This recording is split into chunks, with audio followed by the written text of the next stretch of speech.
හරි ළමයි. ඊළඟට අපිට තියෙන්නේ පස්වෙනි ගාන.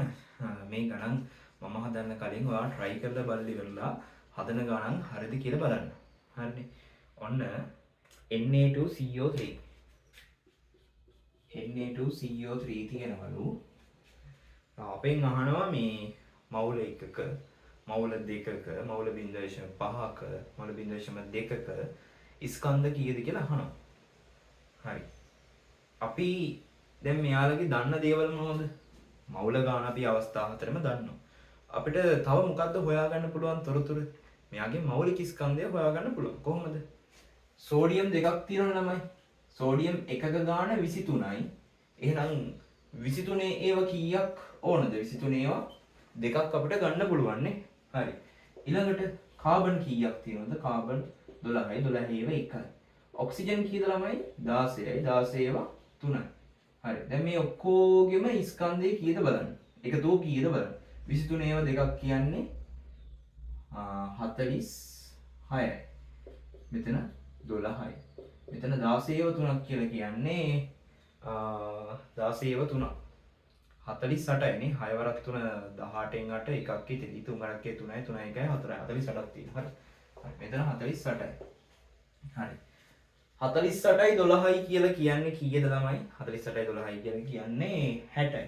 60යි අතන 40යි 100 ඔක්කොම 6යි නේ අරගත්ත එක.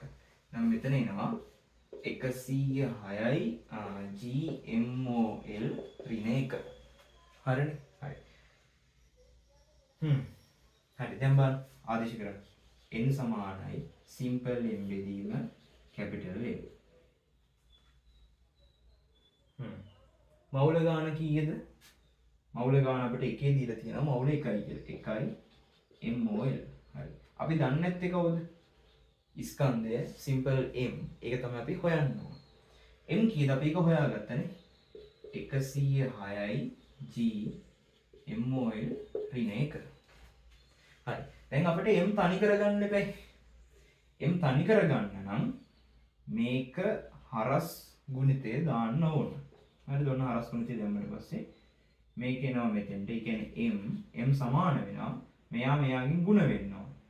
106යි GMOL ඍණ 1 ಗುಣ කරන්න තියෙන්නේ කීයෙන්ද? 1යි MOL වලින්. හරිද? එහෙනම් කීයක් එනවද? මෙතන MOL ඍණ 1 තියෙන්නේ. මෙතන ධන 1 තියෙන්නේ. ධන 1 අපි සාමාන්‍යයෙන් දර්ශකවලදී පෙන්වන්නේ නැහැ. ඒතර හැබැයි මේ ඍණ 1යි මෙතන තියෙන ධන දර්ශකයේ කැපිලා මේ මවුලයට මේක කැපෙනවා. ඒතර අපිට G ග්‍රෑම් විතරක් ඉතුරු වෙනවා. 106 එකෙන් ගුණ කරාට පස්සේ ග්‍රෑම් 106යි කියලා එනවා. හරිනේ. එතකොට මවුල එකක් කියලා කියන්නේ ග්‍රෑම් 106ක්ලු.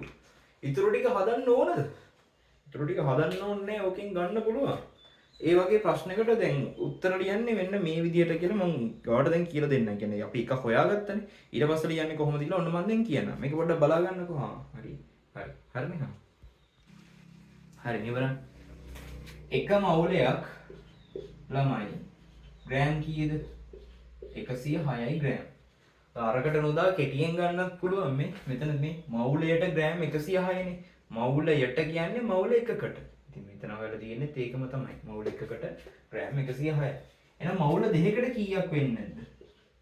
මවුල දෙකක් නම් ඉතින් මේ වගේ දෙගුණයක් වෙන්න එපා. ඒක 106යි දෙගුණ කියන්නේ කීයද? 100යි 100යි 200යි 6යි 6යි 12යි. එහෙනම් 212යි නේ. 212යි ග්‍රෑම්. හරි ඊළඟට 3 අපෙන් කියන 0.5. හරිද? 0.5 කියලා කියන්නේ එකේ භාගය. ඒ කියන්නේ අර රුපියලේ භාගය මොකද්ද? 750නේ. ඒ වගේ එකේ භාගය තමයි 0.5. හරිද? එතකොට එක මවුලයකට 106 නම් ඒ වගේ භාගයක්